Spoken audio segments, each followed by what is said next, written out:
आहे, माता भगिनीचं प्रमाण जास्त आहे। हा म्हणजे जे काही अन्याय अत्याचार जी किंवा ज्या गोष्टी चालू आहेत त्या संदर्भात जाणीव ठेवून आपण सर्वजण या मोर्चात उतरणार आहोत। तशाच प्रमाणे आपल्याला सुद्धा यावेळेस या मोर्चात सहभागी व्हायचंय। सिडकोच नाही तर आपल्या आजूबाजूचा जो परिसर आहे, राहुल नगर, भीमवाडी, कवठा, नवीन कवठा, नंतर आपला गोपाळ चौडीचा जो भाग, कंथक नगरचा, शासनानं बीजेपी सरकार हे जातीवादी सरकार असल्यामुळं फक्त कारण त्यांना माहीत आहे महाराष्ट्रातील एससी उपवर्गातील सर्वात मोठ्या जाती जर कोणत्या असतील तर मातंग समाज आणि बौद्ध समाज हा सर्वात मोठ्या प्रमाणात जाती आहेत। मग हे एक हिंदूवादी विचारधारेवर चालतो आणि एक आंबेडकरवादी विचारधारेवर चालतं। त्यामुळे ह्या दोन जातीला जर फोडलं तर आपल्याला या महाराष्ट्रावर राज्य करता येईल या उद्देशाने हे लावून दिलेलं मोठं षडयंत्र आहे। आणि हे जे आताचं जे वातावरण आहे हे वातावरण फक्त भांडणं लावून देऊन ते बघण्याचं काम हे सरकार करत आहे। तरी त्या उपवर्गीकरणाच्या बैठकीच्या दिवशी मी नांदेडच्या बैठकीला होतो। त्या बैठकीमध्ये मी 5,000 रुपये जाहीर केलेत। त्या बैठकीमध्ये मी दिलेले नाहीत आणखी। जर ते पैसे जर आपल्या इकडे कुणाला द्यायचे असतील, काही नियोजन असेल तर मी त्या बैठकीत ते 5,000 रुपये मी इकडे अनुदान इकडे देऊन टाकतो। मी इकडे जाहीर केलं होतं मी ते अनुदान। आणि हे जे मी मागे एक पोस्ट टाकली होती फेसबुकवरती की बा सचिन साठे असतील, अमित गोरखे असतील, अजिंक्य चांदणे असतील, तुम्ही उपवर्गीकरणाचे फायदे सांगा लोकांना आणि उपवर्गीकरण झाल्यानंतर मातंग समाजाचं भविष्य काय हे बी सांगा। आजच्या घडीला आज महाराष्ट्रामध्ये 80% खाजगीकरण झालेलं आहे। खाजगीकरण झाले, आणखी उद्या उपवर्गीकरण हे सरकार लागूही करेल आणि भविष्यामध्ये खाजगीकरण सर्व 100% झाल्यानंतर भविष्य काय नंतर। मग माझं मत आहे की बा जर उपवर्गीकरण करण्याच्या ऐवजी तुम्ही सर्व एकत्र मिळून लढा, तुम्ही खाजगीकरण बंद करा, यावर लढा उभा राहिला पाहिजे। आणि जे भीमराव आंबेडकर साहेबांनी जे सांगितले की बा 13% आरक्षण लोकसंख्येचे जर आज विचार केला तर 20% आरक्षण आम्हाला पाहिजे, कोण अडवते ते बघतो, यावर लढा उभा टाकला पाहिजे, एवढंच मी बोलतो। बोधिसत्व परमपूजनीय डॉक्टर बाबासाहेब आंबेडकर यांच्या विचाराला त्रिवार अभिवादन करतो। आज या ठिकाणी अबकड वर्गीकरण तमाम महाराष्ट्रामध्ये जो गाजलेला जो विषय आहे, सगळ्यांच्याच विचारामध्ये, तोंडामध्ये, यूट्यूबवरती सगळीकडे हा विषय गाजतो आहे। अबकड उपवर्गीकरण विरोधामध्ये हा आपला या ठिकाणी सिडकोवासियांच्या वतीने आपला या ठिकाणी मोर्चा आहे, चिंतनपर बैठक आहे। आणि ते करत असताना नांदेड दक्षिणमधून हा मोर्चा कशा प्रकारे नांदेडला घेऊन जायचा आहे, 9 तारखेला 9 ऑगस्टला तो मोर्चा होते आहे। मित्रहो, या मोर्चाच्या संदर्भात बोलत असताना प्रसंजितने अतिशय सुंदर विवेचन या ठिकाणी केलेलं आहे। वास्तविक पाहता हा प्रकार जो आहे इथल्या मनोवादी विचारधारेच्या संस्कृतीने आपल्यावर लादलेला हा प्रचार आहे। गुन्ह्या गोविंदानं आपण एकत्रित राहत होतो, नांदत होतो, राहत होतो, परंतु बाबासाहेबांची विचारधारा, बाबासाहेबांनी घडवून आणलेला हा समाज, बाबासाहेबांचं संविधान ह्या लोकांना बोचत आहे। आणि म्हणून मातंग समाजाला जवळ घेऊन ह्या लोकांनी खूप मोठं संघर्ष या दोन समाजामध्ये कशा प्रकारे दरी निर्माण करावी आणि त्यांना उचित असलेलं हेतू त्यांना कसा साध्य करून घ्यावा, या अनुषंगाने या मनोवादी विचारधारेच्या लोकांनीही फार मोठं षडयंत्र निर्माण केलेलं आहे। मित्र, या संदर्भामध्ये आपल्याला लढा देत असताना अबकड निर्माण व्हावं हीच भूमिका मुळात गलत आहे। अबकड निर्माण होण्याच्या दृष्टिकोनातून हे कुणाच्या डोक्यात हे निर्माण झालं हेच कळणं फार मोठं अडचणीचं ठरत आहे। मित्रहो, आपण एसी 59 जाती आपल्या आहेत आणि या 59 जातीमध्ये आपल्याला 13% आरक्षण आहे. अबकडच्या विरोधामध्ये बोलत असताना अबकडवाले आम्हाला आरक्षण पाहिजेत हे जेव्हा हे सांगत आहेत, पण हे नाही सांगत आम्हाला आरक्षण कशासाठी पाहिजे आहे. अबकड हे आरक्षण आम्हाला पाहिजे, पण हे आरक्षण आम्हाला कशासाठी पाहिजे याचा खुलासा ते करत नाहीये. आम्ही ठीक आहे, आम्ही आंबेडकरवादी आहोत, आम्ही बौद्ध धर्मी आहोत, आम्ही त्यांच्या कोणत्याही प्रगतीला आमचा अडथळा अजिबात नाहीये. अण्णाभाऊ साठे विकास महामंडळ त्यांनी स्थापन झालं, त्यांना मिळालं. आमच्या कोणत्याही आंबेडकरवादी समाजातल्या लोकांनी कुठल्याच प्रकारचा त्यांना विरोध केलेला नाही. पार्टीच्या ठिकाणी त्यांनी दुसरी आरटी आणली, खूप मोठ्या प्रमाणामध्ये त्यांचा विकास झाला, त्यातही आंबेडकरवादी समाजातल्या कोणत्याही लोकांनी त्यांना विरोध केलेला नाही. प्रश्न असा आहे, अबकड मागणाऱ्या लोकांच्या समोर किंवा त्यांच्याबद्दलचा मुद्दा असा आहे, हे अबकड का मागतायत. वास्तविक पाहता 59 जातींना 13% आरक्षण आहे. मग 13% आरक्षण 59 जातीला असताना 13% आरक्षण हे सर्वांनाच आहे. मग आंबेडकरवादी समाज, बौद्ध समाज हा प्रगतीपथावर गेला. त्या प्रगतीपथावर जात असताना आम्ही त्यांना कोणत्याच प्रकारचा विरोध केलेला नाही. मित्रहो, या ठिकाणी बोलण्यासारखं भरपूर आहे आणि म्हणून आम्ही 13% आरक्षणामध्ये आहोत. मग 13% आरक्षणामध्ये आमचा समाज खूप मोठ्या प्रगतीपथावर गेलेला आहे. काय मग त्यांच्या हातात त्यांच्या प्लेट काय आम्ही त्यांच्या ओढून घेतल्या होत्या. आम्ही त्यांना म्हटलं नाही तुम्ही शिकू नका म्हणून, आम्ही म्हणलं आम्ही प्रगती तुम्ही करू नका असं म्हणलं. असा प्रकार कसल्याही प्रकारचा नसताना देखील उलट सुलट बौद्धांनी आमचं आरक्षण खाल्लं, बौद्धांनी आमचं आरक्षण खाल्लं असा खोटा प्रचार करून जातीय वाद निर्माण करण्याचं कारस्थान या ठिकाणच्या मनोवादी संस्कृतीच्या विचारधारेचे लोक हे करत आहेत. जाती जातीमध्ये, दोन समाजामध्ये विघ्न संतोष निर्माण करण्याचं एवढं षडयंत्र या समाजामध्ये मोठ्या प्रमाणामध्ये निर्माण होत आहे. त्याला एकमेव कारण असं आहे की या ठिकाणच्या मनोवादी संस्कृतीच्या लोकांनी, बाबासाहेबांच्या विचारधारेचे लोक मोठ्या प्रमाणामध्ये जात आहेत आणि एससी वर्ग हा खूप मोठ्या प्रमाणाचा एससी वर्ग आहे. त्या मातंगापासून आणि बौद्धापासून, बौद्धाला मातंगापासून आणि मातंगाला बौद्धापासून दूर केल्याच्या नंतर आरक्षणाचाच लढा नाही तर तुम्हाला सांगतो संविधानाचा प्रखर लढा हा कमी होतो आणि खऱ्या अर्थानं हे त्याच्यामध्ये सगळ्यात मोठं ते षडयंत्र. मानवांना वंदन करून आज आपण उपवर्गीकरण विरोधी मोर्चाचं आयोजन केलेलं आहे. तथागत भगवान बुद्धांनी आपल्याला शांतीचा मार्ग दिलाय आणि शांतीच्या मार्गानेच आपल्याला उपवर्गीकरणाला विरोध करायचा आहे.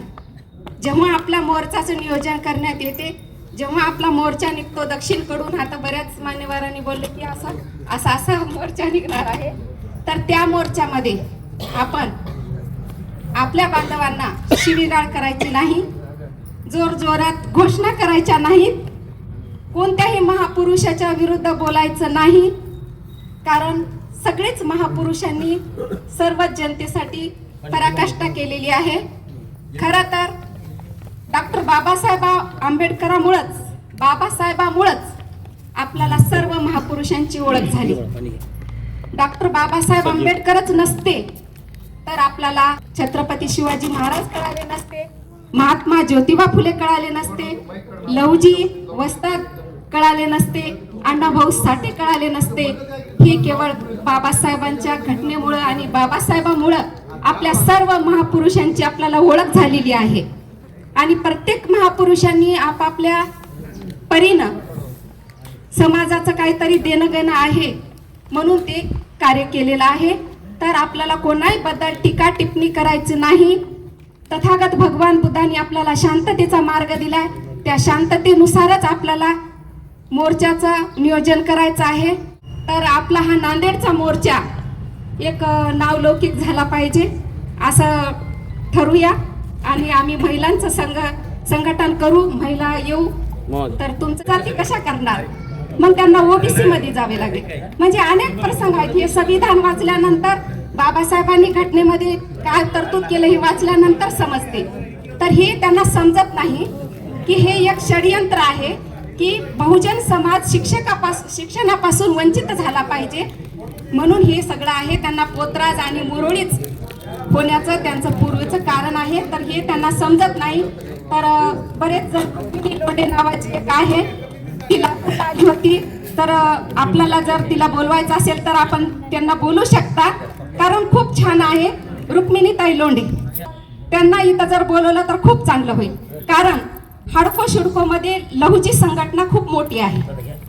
म्हणून लहुजी संघटनेला थोडंसं मार्गदर्शन करण्यासाठी रुक्मिणी लोंढेला आणण्याचा प्रयत्न करा आणि आम्ही महिला सगळ्यांना तुम्हाला साथ देऊ. सगळ्या महिला एकदम आपला मोर्चा यशस्वी होईल अशी मी अपेक्षा करते आणि मी सुद्धा सहकार्य करते.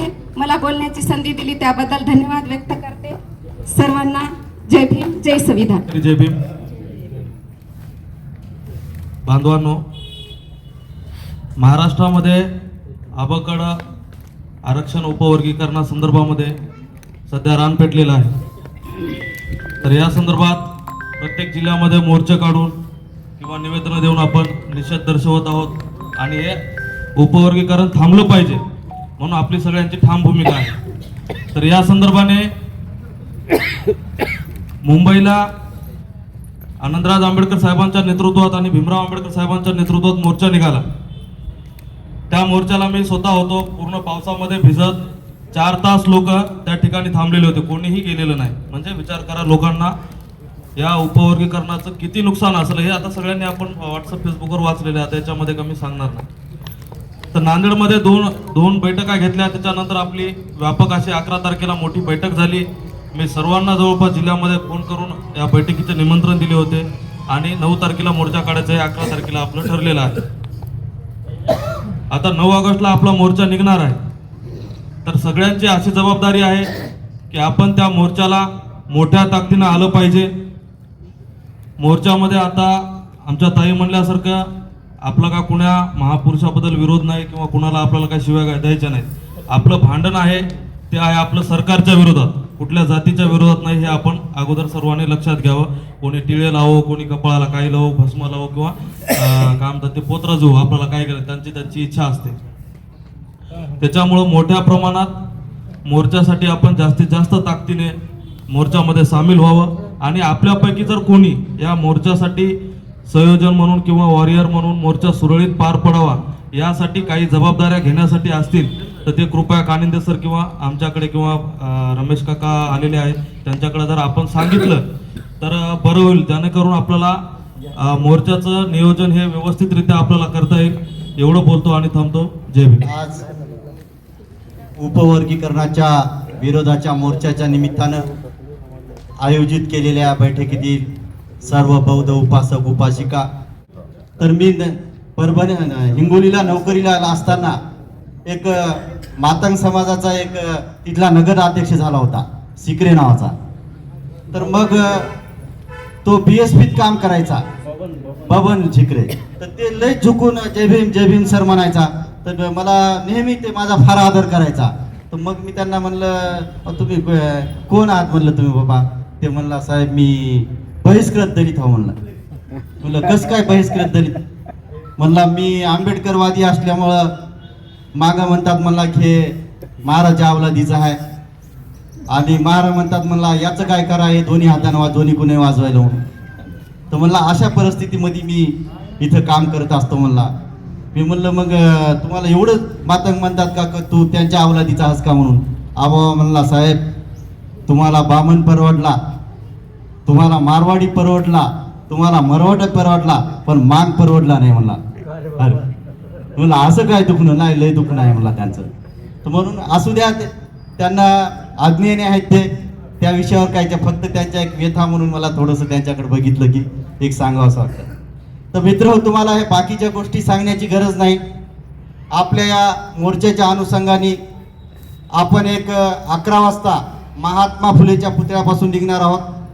महात्मा फुलेच्या पुतळ्यापासून शिवाजीनगर SP ऑफिस आणि छत्रपती शिवाजी महाराजाच्या पुतळ्याजवळ आपण तिथं थांबतो आणि जे आपले वरिष्ठ नेते वगैरे आहेत ते बाबासाहेबांना अभिवादन करून येतात. पी साहेबांना, कलेक्टर साहेबांना व्यवस्थित समजून सांगितलं आमच्या नेते मंडळीने, आपण सर्वांनी, तर हीच परवानगी आपल्याला भेटल.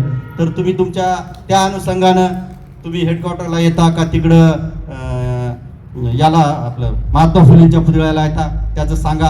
तुमच्या ज्या गाड्या आहेत त्या आम्ही पोलिसांना सांगू, कारण तुम्हाला यशवंत कॉलेजच्या मैदानात आल्या तिकडून तुम्हाला यावंच लागेल. तिथं तुम्ही पब्लिक सोडून मग तुम्ही तुमच्या गाड्या कुठेही लावा. तर आम्ही तशी त्यांना सांगत असतो की आमच्या गाड्या इथपर्यंत आल्या पाहिजे. ते तसं म्हणतात की आम्ही बाहेरच सोडू, तिकडे आसनावर वगैरे, तिथूनही चालून यायला खूप अडचण पडते. तर हा थोडासा असू द्या रूटचा प्रॉब्लेम. आणखी काही तुम्हाला मदत करणारी जी लोक आहेत त्यांची सुद्धा आम्हाला नावं द्या, त्यांना सुद्धा त्यांचा समावेश करू आणि त्यांना सुद्धा जबाबदाऱ्या देऊ. आणि दुसरी एक जबाबदारी की कुठे खेड्यागावचे आहेत, कुणा गावामध्ये सरपंच आहे, कोणी उपसरपंच आहे, तर आपल्या गावागावामध्ये तुम्हाला प्रत्येकाला अधिकार आहे की तुम्ही आपल्या गावागावामध्ये बैठका लावायची.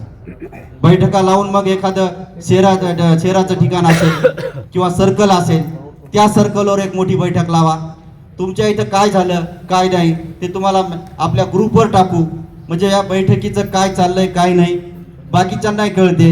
आणि आज जवळजवळ म्हणजे आज 17 तारीख आहे, आज आपल्याजवळ 13 आणि 1 जवळजवळ 8 असे एक 20 दिवस आपल्या जवळ आहेत. तर याच्यामध्ये मॅक्झिमम आपल्याला लोक कसे आणता येईल, कारण सर्वांचं लक्ष नांदेडकडे लागून आहे.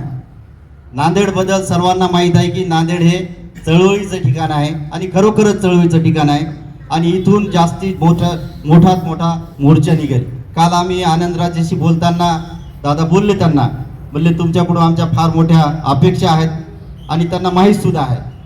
तरी आता तुमच्या सर्व महिलांची तळमळ बघता, सर्व पुरुषांची तळमळ बघता आणि आता तुमच्यासारखे युवा जे आहेत, युवांनी सुद्धा फार मोठ्या प्रमाणामध्ये याच्यात या लढ्यामध्ये समाविष्ट झालं पाहिजे.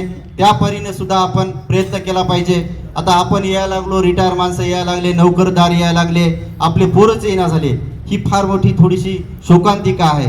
म्हणून त्यांना या प्रवाहामध्ये किंवा या मोर्चामध्ये एकदा जरी या मोर्चामध्ये ते समाविष्ट झाले तर पुन्हा त्यांना आपल्याला सांगायची गरज पडणार नाही असं मला वाटते. तर आमच्याकडून तुम्हाला जे काही सहकार्य लागेल ते सहकार्य आम्ही करू. येण्या जाण्याची फक्त तुम्ही व्यवस्था करा, बाकीच्या व्यवस्था आम्ही करू. जय भीम, जय क्रांती. मला शांतीचा संदेश देणारी तथागत भगवान गौतम बुद्ध, भारतीय घटनेचे शिल्पकार, महामानव परमपूज्य डॉक्टर बाबासाहेब आंबेडकर, सर्वच महापुरुषांना पहिलं प्रथम मी अभिवादन करतो आणि सर्वांना क्रांतिकारी जय भीम करतो. आपल्याला येणाऱ्या 9 तारखेला उपवर्गीकरण संदर्भात जो मोर्चाचं आयोजन केलेलं आहे, या मिटिंगला नांदेडहून आलेले आपले ज्येष्ठ मार्गदर्शक रमेशदादा सोनाळे साहेब, तसेच आमचे इंजिनियर कानिंदे साहेब, त्या 59 जाती आहेत आपल्या. पण बौद्ध समाज सगळ्यात जास्त आहे, याच्यानंतर मातंग समाज, मग इतर आहेत. आपल्याला मोर्चा काढते वेळेस सर्वांनी बसून नियोजन करून मोर्चा काढायचा आहे. त्याच्यासाठी सगळ्यांना पदरचे नियोजन लावायचं पाहिजे. मोर्चा सक्सेस झाला पाहिजे आणि मोर्चा सक्सेस करण्यासाठी कृती समिती बनवून आपल्याला जे होते एवढे करून द्यायला, आपल्याकडून जर सगळे नियोजन लावून पैसे उरलेले असेल तर आपण त्याला देऊ. त्या हिशोबाने आपण काम केलं पाहिजे. सगळ्यांनी मिळून आपण हा मोर्चा, कुठंच महाराष्ट्रात झाला नाही एवढा नांदेड जिल्ह्याचा मोर्चा व्हावं, एवढंच मी या प्रसंगी सांगतो. जय भीम, जय बुद्ध, जय भारत. उपस्थित आलेले माझे सोबत असणारे चळवळीतील सहकारी समाजातील ज्येष्ठ मोठे थोर आणि त्याचबरोबर आमच्या उपस्थित असलेल्या भगिनी, प्रत्येकाने या ठिकाणी मोर्चाच्या संदर्भामध्ये आपापल्या सूचना मार्गदर्शन सर्वांनी केलं. या ठिकाणी सर्वांना सांगत असताना एवढं सांगतो की हा मोर्चा आपल्याला कोणाच्या विरोधात बोलायचं नाही किंवा आपल्याला कोणा विशिष्ट लोकांना सुद्धा बोलायचं नाही, परंतु हा जो काही मोर्चा आहे आणि या मोर्चाची मागणी जी आहे त्या मागणीच्या विरोधात आम्ही आहोत, ही आपली ठाम भूमिका या ठिकाणी आपल्याला घ्यायची आहे. कारण आम्हाला तुमच्याशी काही घेणे नाही, परंतु तुम्ही जे काही मागणी करत असाल या मागणीला आमचा सार्थ विरोध राहणार आहे. कारण उपवर्गीकरणाचा जो विषय आहे तो विषय तुम्ही मांडत असाल, परंतु उपवर्गीकरण हे शक्य नाही आणि उपवर्गीकरण झाल्याच्या नंतर कदाचित त्याच्यामध्ये आणखी बऱ्याचशा अडचणी या ठिकाणी पुढे चालून येतील, यासाठी तुम्ही आमचे आजपर्यंत छोटे बंधू म्हणून या ठिकाणी वागलात. या एससी आरक्षणामध्ये असलेल्या 59 जाती, ज्या काही जातीचा समावेश या आरक्षणाच्या याच्यामध्ये आहे, ते सर्वच आमचे लहान बंधू म्हणून आपण या ठिकाणी वावरलो. आणि अचानक जर तुम्हाला ह्या अबकडचा विषय या ठिकाणी येत असेल तर हा चुकीचा आहे. आमचा हा जो मोर्चा आहे, हा मोर्चा ऐतिहासिक असा मोर्चा ठरला पाहिजे.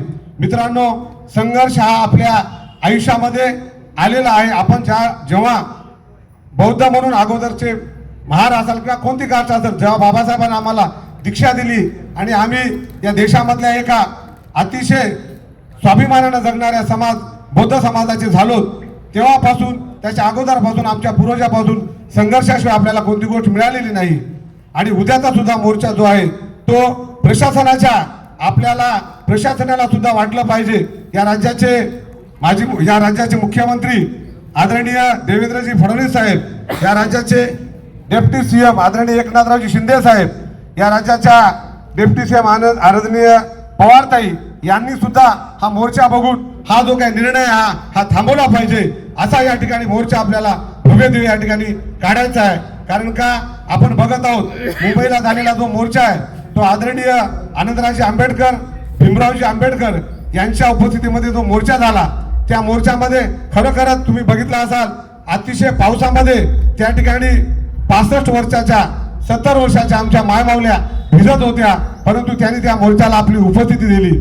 माझं सांगायचं तात्पर्य आहे, त्या ठिकाणी भीमरावजी आंबेडकर साहेबांना सांगितलं की बाबा आरक्षण तर हा उपवर्गीकरण तर होणारच नाही, परंतु आम्हाला वाढीव आरक्षण द्या आणि कोण रोखते, अशी ठाम भूमिका त्यांनी या मोर्चाच्या माध्यमातून घेतलेली आहे.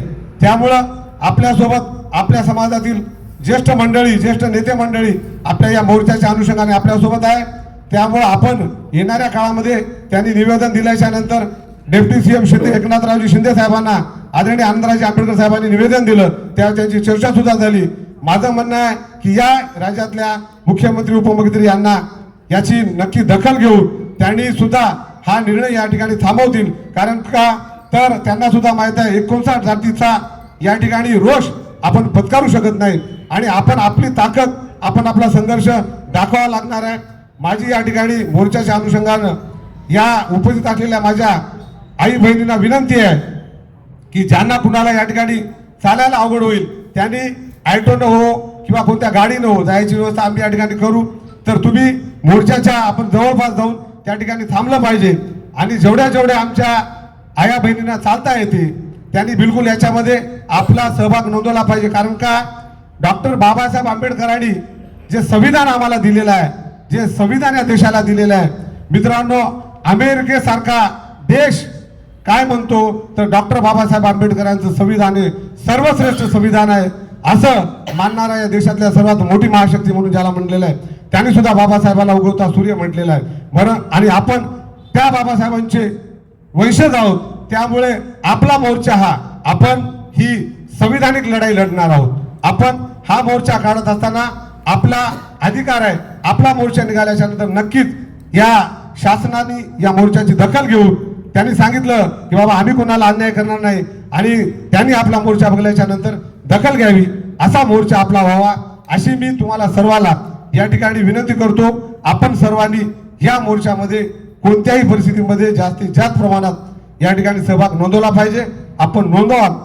कारण का ॲट्रॉसिटीचा जो मोर्चा निघाला होता मागच्या काँग्रेसच्या काळामध्ये, दादा ॲट्रॉसिटी कायदा त्याच्यामध्ये दुरुस्ती करा किंवा तो कायदा शिथिल करा म्हणून काही जणांनी त्या ठिकाणी प्रयत्न केला होता. त्याच्यामध्ये रमजान आम्ही सर्व जिल्ह्यातील सर्व आंबेडकर चळवळीतील ज्येष्ठ मंडळी होती, त्यांच्या नेतृत्वाखाली निघालेला.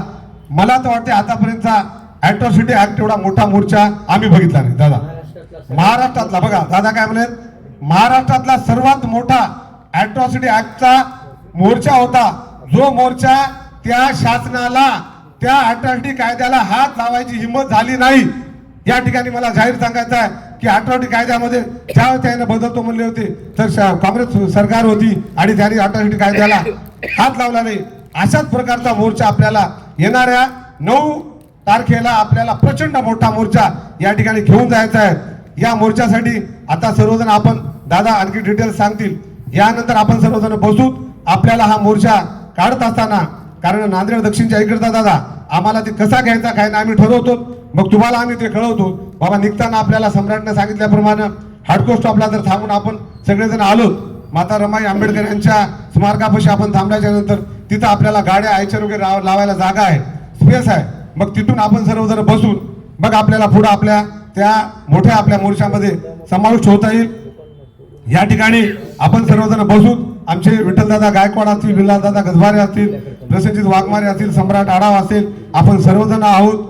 या सर्वांच्या वतीने आपण इथं बसून एक ठरवूया की बाबा आपल्याला या मोर्चाचा म्हणजे मार्ग कसा निवडायचा आहे, कसं जायचंय. आमच्या काकू आदरणीय आढावताई असतील, त्यांच्याबरोबर आपल्या असलेल्या सर्व आमच्या माऊ मावल्या या ठिकाणी असतील, या सर्वांना मी विनंती करतो आपण ठरवून उद्याच्या होणाऱ्या मोर्चामध्ये, परंतु येणारा मोर्चा खरोखरच महाराष्ट्रामधला हा अॅट्रॉसिटीच्या नंतरचा सेम तसाच मोर्चा असावा अशी मी या ठिकाणी विनंती करतो. तुम्ही सगळे कामं बाजूला सारा, आपल्या कुटुंबातला एकही माणूस, फक्त ते माणसाला चालता यावं असा चालणारा एकही माणूस घरी बसला नाही पाहिजे, याची सर्वांनी आपण दखल घेतली पाहिजे. राहिला विषय या ठिकाणी दादा, या मोर्चाला आम्हाला लागणारं जे काही आमचं आर्थिक तर हे असेल की बाबा त्या ठिकाणी लागत निधी असेल, आर्थिक काही आपल्याला कुणाकडे जायचं असेल तर मी या ठिकाणी जाहीर करतो, या मोर्चाला जेवढे आयचर लागतील, मग ते 50,000च्या होऊ द्या की 1 लाखाच्या होऊ द्या की 2 लाखाच्या होऊ द्या, पुरे आयचर जास्तीत जास्त पुरा खर्च मी एकटा राजू लांडगे या ठिकाणी सगळ्याच्या पुढं देऊन टाकतो. किती आयचर करा तुम्ही, आपण जास्तीत जास्त फिरून प्रत्येकाच्या एरियामध्ये जाऊन आपण त्या ठिकाणी त्याला कशी घेऊन जाता येईल, आयचर असतील, क्रुझर असतील, त्याची कुठलीही काळजी या ठिकाणी शिडको अडकोतल्या आमच्या लोकांनी करू नये. मी स्वतः राजू लांडगे एकटा पूर्ण पैसे जे काही मदत राहील, कारण डॉक्टर बाबासाहेब आंबेडकरांमुळे आम्ही आज या ठिकाणी आहोत. आणि जेव्हा जेव्हा संविधानावर या डॉक्टर बाबासाहेब आंबेडकरांनी केलेल्या प्रत्येक कामावर घालाघालायची कोणी हिंमत करत असेल तर आम्ही या ठिकाणी असलो काय नसलो काय, परंतु त्याला हात न लावू द्यायची या ठिकाणी ताकद आम्ही ठेवून याच्या पुढे सुद्धा राहू, आतापर्यंत राहिलो आणि संघर्ष करत राहू. एवढं बोलतो, थांबतो. जय हिंद, जय बुद्ध, जय भारत.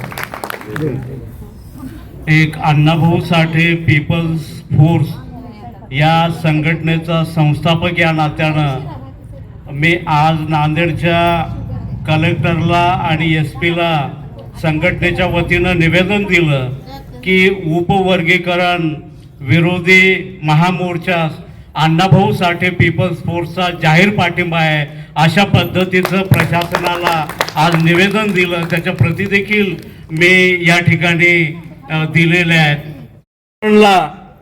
डॉक्टर बाबासाहेब आंबेडकरांनी पंजाबमधल्या लुधियाना शहरामध्ये एका जाहीर सभेला संबोधित करताना बाबासाहेबांचे ते शब्द आहेत की महार, मांग, भंगी, चांभार ह्या एकच जाती आहेत आणि भविष्यामध्ये यांच्यामध्ये 59 जातीमध्ये एकजूट राहिली पाहिजे अशा पद्धतीनं बाबासाहेबांनी लुधियानामध्ये बोलले. बाबासाहेबांनी अशा 59 जाती हेरून काढल्यात की या 59 जातीला अतिशूद्राचा दर्जा आहे आणि ह्या एका वंशाच्या आहेत आणि इथल्या मनुवादी व्यवस्थेनं या सगळ्या 59 जातीला सारखाच न्याय दिलाय. यांना शिवून घेत नाहीत जाऊन, म्हणजे जे काही आपल्यावर या मनुस्मृतीनं लावलेले कायदे आहेत तर या 59 जातीला सारखीच वागणूक होती.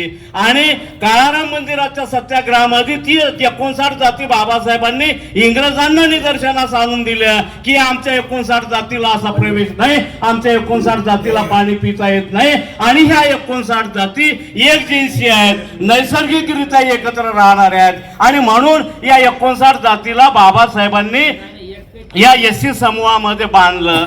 आणि हे रिझर्वेशन देताना कुठल्या जातीला कमी दिलंय, कुठल्या जातीला जास्त दिलंय असं कुठल्याही पद्धतीचं नाही. परंतु शिक्षण घेतल्याशिवाय नोकरी मिळत नाही. इथं मातंग समाजाचा असला काय, चर्मकाराचा विद्यार्थी असला काय, अजून कुठल्या जातीचा एखादा कलेक्टर करायचा असेल तर तुम्हाला जातीच्या नावावर रिझर्वेशन नाहीच.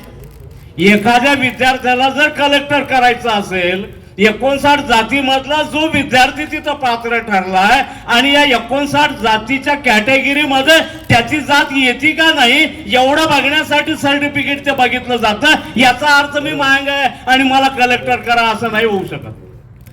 तिथं जी काही परीक्षा आहे ती कोणासाठी आहे आणि मग बौद्धांनी बेनिफिट घेतला हा जो काही प्रचार आहे तर इथल्या बौद्धांना फार सोपं आहे, इथल्या आंबेडकरवाद्यांना फार सोपं आहे की हे वर्गीकरणाचा उपवर्गीकरणाचा लढा हाणून पाडणं किंवा त्याला विरोध करणं. परंतु ज्या जातीतून ही मागणी आली त्या जातीमध्ये राहून हे उपवर्गीकरण रद्द झालं पाहिजे हे म्हणण्याची जी काही हिंमत लागते, जे काही धाडस लागते किंवा होणारा जे काही त्रास आहे ते बघायचं असेल तर मांगाच्याच पोटाला जन्माला यावं लागेल, तेव्हा कळतंय की मांगामध्ये काय विरोध असतो. आणि तरी देखील मातंग समाज हा भोळा बाबडा समाज आहे, मातंग समाज हा अडाणी समाज आहे, मातंग समाज हा गरीब आहे. यांचं काही राज्यघटनेवर अभ्यास नाही, यांना काही इथल्या व्यवस्थेतलं कळतंय अशातला भाग नाही. आंबेडकरी चळवळीला किंवा इथल्या संविधानाला धक्का पोहोचेल अशा पद्धतीनं काम करतोय. याच्यात मातंग समाजाचा दोष नाही, त्यांच्या मूर्खपणामुळे, त्यांच्या अडाणीपणामुळे, त्यांच्या गरिबीपणाचा फायदा मोहन भागवत घेत आहे. बाबासाहेबांनी राज्यघटना लिहिली तर काही 50 वर्षासाठी, 20 वर्षासाठी, 100 वर्षासाठी नाही की हा भारत देश जोपर्यंत असेल तोपर्यंत बाबासाहेबांची राज्यघटना चालेल अशा पद्धतीचं तरतूद त्याच्यामध्ये आहे. कोणावरच अन्याय त्याच्यामध्ये होणार नाही. आणि म्हणून ही काही सामाजिक न्यायाची अलीकडे काही मांग लोक संकल्पना मांडू लागले. शाहू महाराजांनी असं उदाहरण दिलं, तसं उदाहरण दिलं, परंतु ही संकल्पना एखाद्या आंबेडकरवादी कार्यकर्त्यांच्या डोक्यातून आली का नाही.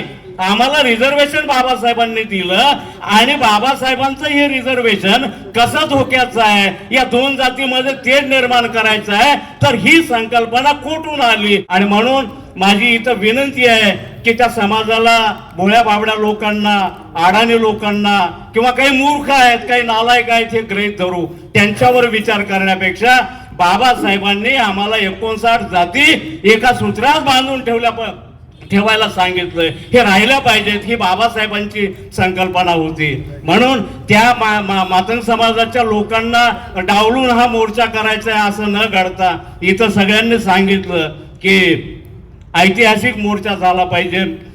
त्या मागच्या बहुजन क्रांती मोर्चा सारखा तो एवढा मोठा होता, तर कुठून सुरू झाला आणि कुठं संपला हे देखील लोकांना माहिती नाही. एवढा मोठा मोर्चा होता आणि त्या मोर्चामध्ये मातंग समाजाची लोक होती. याही मोर्चामध्ये मातंगवाड्यामध्ये उपवर्गीकरण हे कसं आपल्या धोक्याचं आहे, कसं नुकसानीचं आहे हे मातंग वस्त्यामध्ये जाऊन आपल्याला सांगावं लागणार आहे. नाही, या लोकांची मागणी आहे, आपल्याला ते करायचं नाही, असं होऊ नये. काही मातंग वस्तीमध्ये गेल्यानं कोणी आम्हाला धोंडे फेकून मारणार नाही. सकाळी केशव कांबळेशी माझं बोलणं झालं असं आहे, तर ते म्हटलं वाघमारे साहेब अनेक लोक आहेत आपल्या समाजातले पण पुढाकार घेत नाहीत, पण त्यांनाही कळू लागले की खरंच उपवर्गीकरणामध्ये आपलं नुकसान आहे. हे काही काल्पनिक गोष्ट सांगत नाही. तर उपवर्गीकरण कोण मागतायत? मी जर मातंग समाजातला गरीब माणूस आहे सोनाली दादा की हमाली करणार आहे, ज्याला रोजीरोटी मिळत नाही, असा माणूस जर म्हटला असता की खरंच बौद्धांची प्रगती झाली आपली नाही, तर मी मान्य केलं असतं एखाद्या वेळेस की अरे बाबा आपले गरीब लोक म्हणतात तर मान्य करू. परंतु हे आबाकडं हे उपवर्गीकरण खरंच सांगतोय. कुठल्याही वस्तीमध्ये चला माझ्या मातंग समाजामध्ये आज एवढी सोशल मीडिया देखील आहे, अनेक चर्चा चालू आहे. कुठल्याही एखाद्या मला गरीब माणसाचं घर दाखवा, त्याला जाऊ आपण चर्चा करू, तुला याच्यातलं काही माहिती आहे का. खरंच त्याला काही माहिती नाही आणि त्याच्याकडून जरी मागणी आली तरी मी समर्थन करेल एक जातीचा कार्यकर्ता म्हणून. परंतु ही मागणी कुठून आली की मातंग समाजामधला जो आमदार झालाय, मातंग समाजामधला जो करोडोपती झालाय, जिल्हा परिषदेचा मेंबर झालाय, महानगरपालिकेचा मेंबर झालाय, ज्यांना अब्जावधी रुपये कमवलेत, ते गद्दार साले म्हणू लागलेत की बौद्धांची प्रगती झाली आपली नाही. तिथं खरा मोठा धोका आहे. आणि म्हणून मी नेहमी सांगतोय की ही मातंग समाजाची मागणी नाही, तर मातंग समाजातले काही दलाल कार्यकर्ते आहेत मग ते फडणवीसांचे असतील, शरद पवारांचे असतील, अशोकराव चव्हाणांचे असतील, एकनाथ शिंदेचे असतील, चाहे उद्धव ठाकरेंचे असतील, या दलालांची ती मागणी आहे, मातंग समाजाची नाही. आणि मी दाव्यानं सांगेल की रमेशदादा, माझ्याकडे जगण्याचा कुठलाही सोर्स नाही. सिडको हाडको मध्ये कुठल्याही लोकांना विचारा, मी काही नाही खोटं बोलत, कुठलंच काम नाही करत. याचा अर्थ सामाजिक काम नाही करत असं नाही, परंतु जिथून मला 10 रुपये मिळतील, जगण्यासाठी 2 रुपये काढावं लागेल, एका जेवणासाठी मला 10 रुपये काढावं लागतील, याच्यासाठी मी कुठलंही काम करत नाही. माझा काही सोर्सही नाही, मला काही कुठलं जगण्याचं साधनही नाही. आणि तरी देखील मातंग समाजातले काही कर्मचारी लोक, कामगार लोक 2017 पासून ते आज तक आहेत. 2017ला मी अण्णाभाऊसाठी पीपल्स फोर्सची निर्मिती केली, त्या दिवशीपासून आज तक आहेत. मी एकही रुपयाचं असं काम करत नाही. आणि तरी देखील, आणि मी कोणाच्या वाड्यावरही जात नाही मला जगण्यासाठी द्या म्हणून. आणि मग मातंग समाज स्वतःच्या घामाचे पैसे मला देतोय. मातंग समाजातले कर्मचारी मला आजही दर महिना पैसे देतात. त्यांचे पैसे खाऊन मी समाजाचं काम करतोय, कोणाची गुलामीगिरी नाही करत, स्वाभिमानाचं काम करतोय. म्हणून मी सांगतोय की मातंग समाजाचा या आबकडाला समर्थन त्यांचं नाही असतं तर मला भीक मागायची वेळ आली असती, असतं तर मला उपाशी मारायची वेळ आली असती, कारण मांगांनी मला पैसे दिले नसते.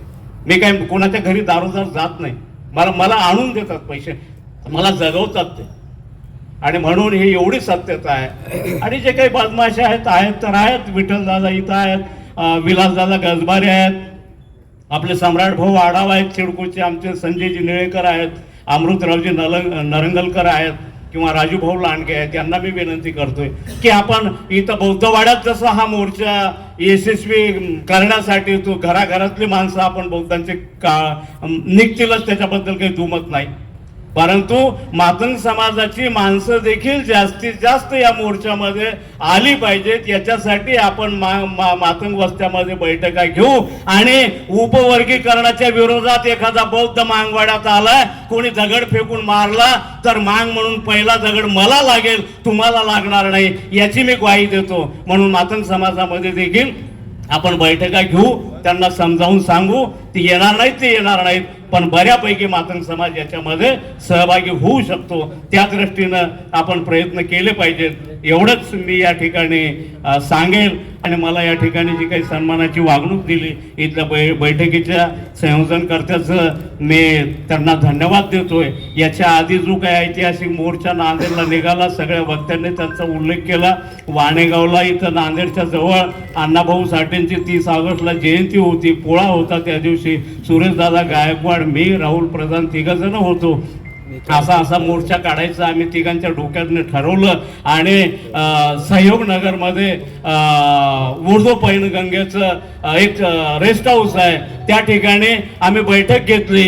आणि एन.के. तायडे नावाचे कार्यकर्ते आहेत, त्यांच्या अध्यक्षतेखाली अॅट्रॉसिटी ऍक्ट समर्थन समिती निर्माण केली. आणि रमेशदादा सोनाळेंच्या मार्गदर्शनाखाली लेबर कॉलनीला एक भव्य अॅट्रॉसिटी ऍक्ट समर्थन समितीची बैठक घेतली. आणि तिथून हा लढा व्यापक बनला. आज रमेशदादा सोनाळे आहेत त्या या बैठकीत, आणि या माध्यमातून याही मोर्चाचं व्यापक स्वरूप निर्माण होईल अशी भावना व्यक्त करतोय आणि थांबतोय. धन्यवाद. जय भीम. उपवर्गीकरणाच्या विरोधामध्ये सगळा समाज एकवटून लढाईला तयार झालेला आहे. लढाई म्हणजे आम्हाला काय रणसंग्राम करायचा नाही, आमची भूमिका पेशव्यांच्या समोर आम्हाला मांडायची आहे. भीमा कोरेगावच्या लढाईच्या दरम्यान, ज्याला आपण रणसंग्राम म्हणतो, त्यामध्ये पेशव्यांचा जो वाटा होता, आमच्या गळ्यातलं मडकं काढण्याच्या संबंधानं, आमच्या कमरेला असलेलं झाडू काढण्याच्या संबंधानं सिद्धनाथ महाराजांनी त्यांना विनंती केली की आम्ही तुम्हाला इंग्रजाची लढाई जिंकून देतो, तुम्ही फक्त आमच्या गळ्यातलं मडकं आणि कमरेचा झाडू काढा. पण त्या पेशव्यानं त्यांना सांगितलं की सुईच्या जागेवर मावल एवढं सुद्धा तुम्हाला अधिकार प्राप्त होणार नाही. आणि अशा पद्धतीनं अपमान करून सिद्धनाथ महाराजाला घालवून दिलं होतं. सिद्धनाथ महारामध्ये स्वाभिमान निर्माण झाला होता आणि त्या स्वाभिमानाच्या जोरावर सिद्धनाथ महारानं 1818 मध्ये भीमा कोरेगावचा रणसंग्राम केला आणि त्या रणसंग्रामामध्ये 500 महारांना, ज्यात मराठे होते, ज्यात मुस्लिम होते, त्यात मांग होते, अशा सर्व लोकांना घेऊन तो लढा त्यांनी भीमा नदीच्या काठावर लढला आणि 28,000 पेशव्यांचा मुडदा पाडला. हा महारांचा इतिहास आहे. आणि हा निव्वळ महारांचा इतिहास नाही, तर हा महारा मांगांचा मिळून इतिहास आहे. इथल्या ह्या पेशव्यांना आमचे जे सन्माननीय मुख्यमंत्री देवेंद्र फडणवीस आहेत हे विसरलेत की या महारा मांगांचा इतिहास हा विजयाचा इतिहास आहे. आम्ही हारणारे कधीच नाही.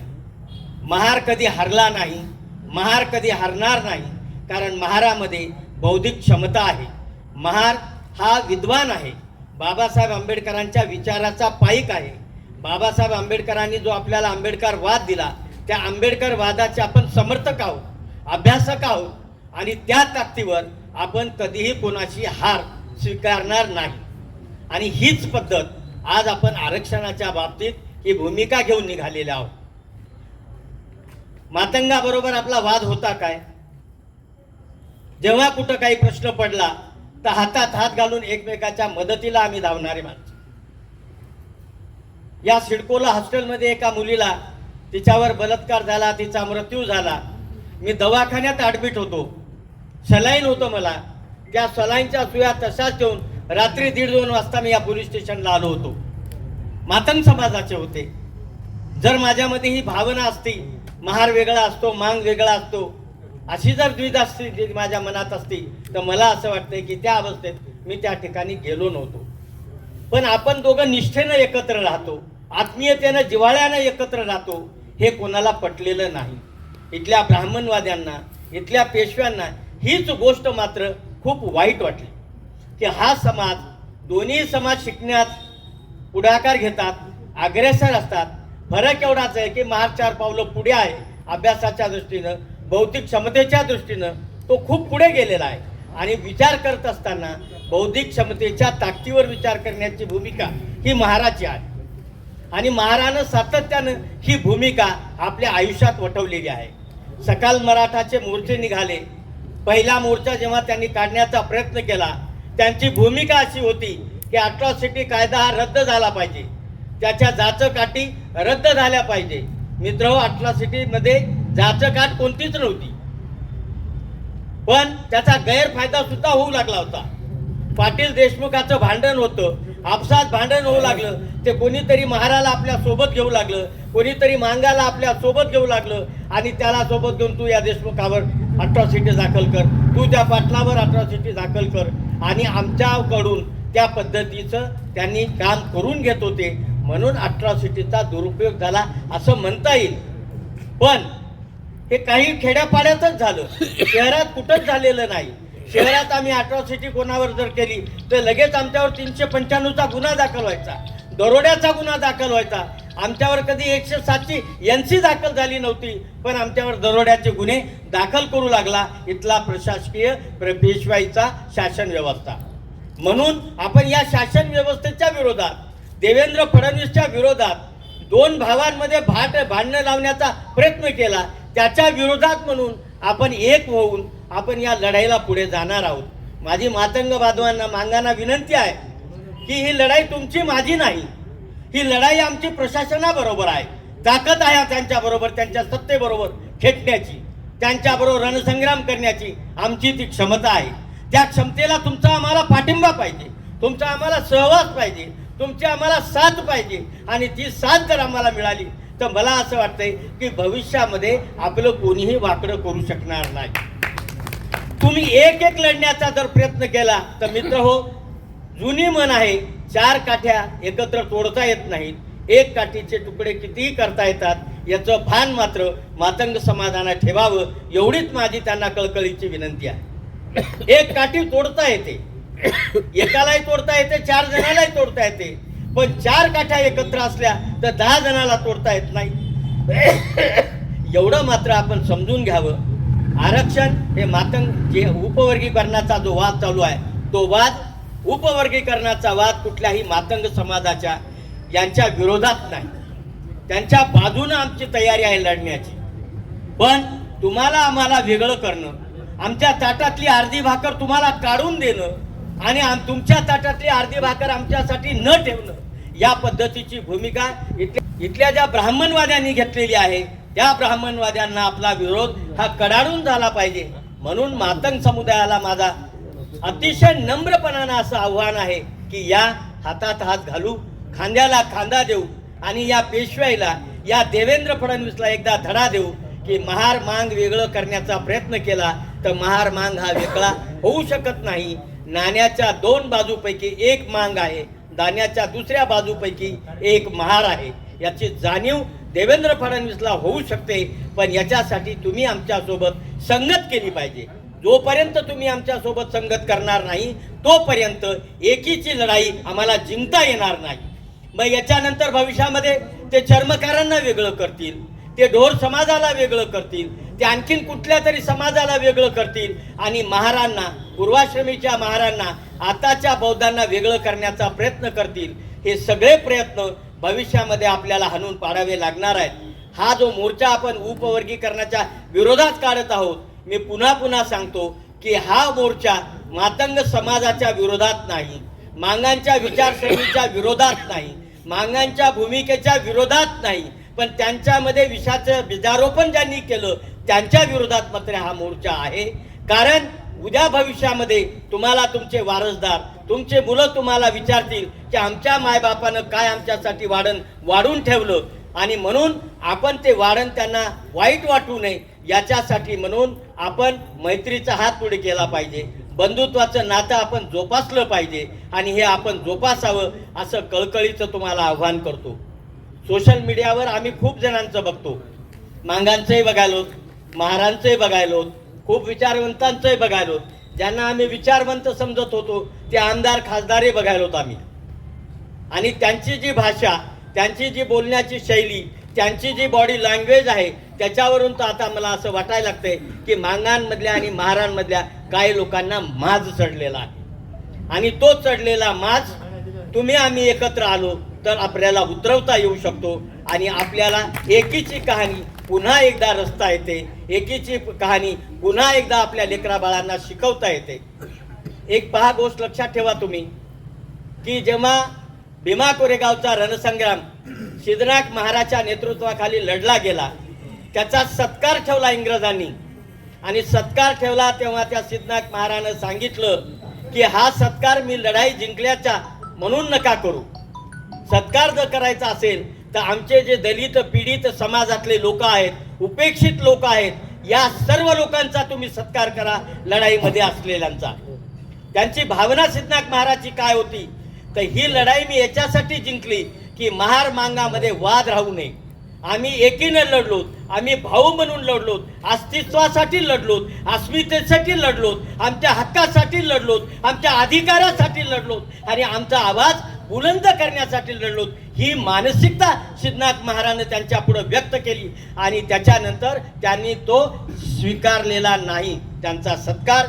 आणि म्हणून भीमा कोरेगावचा तो विजयस्तंभ उभा केला तर त्यांनी सांगितलं महाराजांना, सिद्धनाथ महाराजांना की आमचा विजय आम्ही जो मिळवलेला आहे, आमच्या येणाऱ्या पिढीला जर आम्ही तो विजय प्राप्त केलाय याची जर तुम्हाला निशाणी दाखवायची असेल तर आमच्यासाठी काहीतरी असं करून दाखवा की आमच्या येणाऱ्या पिढीला तो संदेश मिळेल. आणि म्हणून भीमा कोरेगावचा स्तंभ त्या ठिकाणी उभा राहिला आणि तो आपल्या विजयाचा स्तंभ आहे. आणि विजयाचा स्तंभ आहे म्हणून 1 जानेवारीला दरवर्षी आपण त्या भीमा कोरेगावला, त्या स्तंभाला सलामी देण्यासाठी जातो. 1927ला बाबासाहेब सुद्धा तिथं जाऊन सलामी देऊन आले होते. शक्य होईल तेव्हा त्यांना संधी मिळाली तेव्हा बाबासाहेब त्या ठिकाणी जाऊन सलामी देत असतो. आणि प्रत्येक वर्षी आम्हाला भीमा कोरेगावला जाता येत नाही म्हणून 1 जानेवारीला मी नांदेडमध्ये तो स्तंभ उभा करतो, प्रतिकात्मक उभा करतो आणि या ठिकाणी त्या भीमा कोरेगावच्या शूरवीरांना सलामी देत असतो. आणि भीमा कोरेगावचे जे सिद्धनाथ महार होते त्याच्या 13व्या वंशजाला नांदेडमध्ये दरवर्षी मी बोलवत असतो. माझा हेतू एवढाच आहे की आपण लढलो, आपण जिंकलो. ही मानसिकता आमच्या येणाऱ्या पिढीमध्ये ठासून भरली पाहिजे. मी वाचलो म्हणून मी शिकलो, म्हणून मी जगलो, वाचलो म्हणून मी वाचलो, ही मानसिकता माझ्या येणाऱ्या पिढीमध्ये आली पाहिजे, ती निर्माण झाली पाहिजे. अशा पद्धतीची भावना आमच्या मनात असते. आताच आमच्या वाघमारे साहेबांनी सांगितलं, अॅट्रॉसिटीचा मोर्चा आम्ही काढला, 260 सभा घेतल्या नांदेड जिल्ह्यामध्ये. त्याच्यात सुरेश गायकवाड आमच्यासोबत, भीना गायकवाड आमच्यासोबत, मला वाटतं तुम्ही पण होता काय, कानिंदे साहेब आमच्या सोबत होते. आपण सगळेजण मिळून त्या अॅट्रॉसिटीच्या मोर्चाच्या विरोधात सकल मराठ्यांना जो नियम सुरुवातीला जी मागणी केली होती, लिखित मागणी होती, अॅट्रॉसिटीचा कायदा रद्द करावा, शिथिल करावा, अन्यथा महाराष्ट्र पेटवण्यात येईल. मित्र हो, या धमकीला उत्तर त्यांच्या मोर्चापेक्षा जास्त दुपटीनं लोक आणून आम्ही त्यांना आमचा धक्का दिला आणि दाखवून दिलं की तुम्ही आम्हाला धमकी दिली तर तुमच्या धमकीला आम्ही जुमानणारे माणसं नाही, तुमच्या धमकीला आम्ही वरणारे माणसं नाहीत. जर तुम्ही आमच्या संघ खेटायला आलात तर पुन्हा एकदा भीमा कोरेगावच्या लढाईची पुनरावृत्ती ही महाराजांकडून होईल, जी आजच्या बौद्ध आहे. मग हे आपण करू शकतो, ही आपल्या धमक आहे. ह्या आपल्या रक्तामध्ये तो तशा पद्धतीची प्रेरणा बाबासाहेबांना ओतून भरलेली आहे. मग हे जर आपल्यामध्ये असेल तर मग का बरं मातंगांनी या मांगांनी वेगळा विचार करण्याची गरज त्यांना का पडावी, का पडली त्यांना? अण्णाभाऊ साठेनं त्यांना सांगितलं होतं की तुम्ही महाराजांबरोबर वाद करा, त्यांच्याबरोबर हिस्सा त्यांचा हिसकावून घेण्याचा तुम्ही प्रयत्न करा. कोण्या पेशव्यांच्या, देवेंद्र फडणवीसच्या या बामणाच्या नादाला लागून तुमच्यातली जी माणुसकी आहे, तुमच्यातली जी समता आहे, तुमच्यातलं जे बंधुत्व आहे, तुम्हाला मिळालेलं जे स्वातंत्र्य आहे, त्याच्यासाठी तुम्ही सगळं मातीत घाला आणि महाराजांबरोबर तुमच्या लढाईला तुम्ही जागृत व्हा. अशा पद्धतीची भूमिका अण्णाभाऊ साठेनं सांगितली. अण्णाभाऊ साठे तर कामगारांचे नेते होते. कामगारांच्या रक्ताला त्यांनी इमान म्हणून बाळगलं होतं. मग जर असं असेल तर मला असं वाटतंय की आपण प्रत्येक मातंग समाजानं या गोष्टीची जाणीव ठेवावी. किमान अण्णाभाऊ साठे वाचा. अण्णाभाऊ साठेनं ज्या पद्धतीची भूमिका आपली स्पष्ट केली होती त्या भूमिकेला तुम्ही आपल्या लक्षात घ्या आणि भूमिकेला लक्षात घेतल्याच्या नंतर तुम्ही मात्र अण्णाभाऊ साठेच्या नावानं अशा विषवल्लव्या वाढवल्या नसत्या, तुम्ही असं विषाचं बीजारोपण केलं नसतं. जे कोणी करत आहेत ते RSSचे भडवे आहेत. मी नांदेडमध्ये नावं सांगू शकतो 5-25 जणाचे जे RSSची दलाली करायले आणि ते फक्त मातंग समाजाचे आहेत असं नाही. खूप वेगवेगळ्या समाजाचे आहेत, खूप वेगवेगळ्या जातीचे आहेत, खूप वेगवेगळ्या जातीचे आहेत, पण RSSचं काम करतात, RSSची दलाली करतात आणि RSSचं काम करत असताना, दलाली करत असताना त्यांना वाटत असेल की आम्हाला RSSनं जवळ बसवलं, आमच्या खांद्यावर हात ठेवून आमच्याशी संवाद साधला. मित्रा, हे खोटं आहे. आपल्या पोटचं लेकरू आपला वैरी झाला असं म्हणण्याची वेळ आपल्या मायेवर येऊ नये. म्हणून माझी विनंती आहे की आपण खूप ताकदीनिशी 9 ऑगस्टला ज्या क्रांतीदिनी आपण हा मोर्चा काढण्याचं ठरवलेलं आहे, एक इतिहास बनवण्याचं ठरवलं आहे. याच्यासाठी म्हणून आपल्या घरातला प्रत्येक व्यक्ती, आताच आमच्या मित्रानं सांगितलं की ज्याला चालता येते, ज्याला उठून बसता निघता येते, अशा सर्व माणसांनी, महिलांनी, माझ्या माय बहिणींनी सगळ्यांनी रस्त्यावर उतरावं आणि अॅट्रॉसिटीच्या मोर्चाचा प्रतिकात्मक मोर्चा म्हणून हा नांदेडचा उपवर्गीकरणाच्या विरोधामध्ये निघालेला मोर्चा हा इतक्या मोठ्या प्रमाणात निघावा की त्या मोर्चामध्ये देवेंद्र फडणवीसला आपला इथला आवाज जिथपर्यंत त्याच्या कानामध्ये भिनला पाहिजे आणि आरक्षणाच्या उपवर्गीकरणाच्या विरोधातला निकाल त्या बाजूने त्यांनी घेण्याचा प्रयत्न केला तर मात्र येणाऱ्या काळामध्ये त्या लोकांना आपले दिवस ज्या पद्धतीनं दुष्काळाचे येतील ते त्यांच्या लक्षात यावेत. अशा पद्धतीची भूमिका आपण सर्वांनी घ्यावी. कुठल्याही समाजाच्या विरोधात एक शब्द काढण्याचा सुद्धा प्रयत्न कोणी करू नये. त्यासाठी म्हणून आम्हाला मार्ग मात्र ITI, शिवाजीनगर, कला मंदिर, वजीराबाद, छत्रपती शिवाजी महाराज, बाबासाहेब आंबेडकर U-टर्न घेऊन पुन्हा जिल्हाधिकारी कार्यालयावर आम्ही जाणार आणि भाषणं करणार. आपली भूमिका शासनापर्यंत पोहोचवण्याचा आम्ही प्रयत्न करणार. म्हणून आम्हाला त्या बाजूनं तुम्ही मार्ग देऊ नका ही तुम्हाला कळकळीची विनंती केली आणि मला असं वाटतं की आपल्याला मार्ग आपण मागितल्याप्रमाणे मिळणार आहे. आणि मोर्चामध्ये जात असताना कुठल्याही समाजाच्या विरोधामध्ये कितीही त्यांनी आपल्या विरोधात बोललेलं असलं तरीही, कारण आपण मोठे भाऊ म्हणून आजपर्यंत वागत आलो आणि आपल्या वागण्यातला फरक जाणवणार नाही, आपल्या वागण्यात फरक पडणार नाही याची मानसिकता आपण ठेवावी आणि कुठल्याही समाजाच्या विरोधात, मग तो मातंग असेल, संभार असेल, ढोर असेल, वडार असेल, कैकाडी असेल, जे कोणी असतील त्यांच्या विरोधात शब्द प्रयोग करत असताना सन्मानानं, मानानं त्यांच्या बाबतीत आपण बोलावं, एवढंच कळकळीचं आव्हान करतो. ॲट्रॉसिटीचा मोर्चा असेल, बौद्ध गयाचा मोर्चा असेल, त्याच्यानंतर खैरलांजीचा मोर्चा असेल, जावखड्याचा मोर्चा असेल, खाजगीकरणाच्या विरोधातला मोर्चा असेल, हे अनेक मोर्चे आपण काढले आणि प्रत्येक मोर्चामध्ये गालबोट लागणार नाही याची आपण काळजी घेतलेली आहे.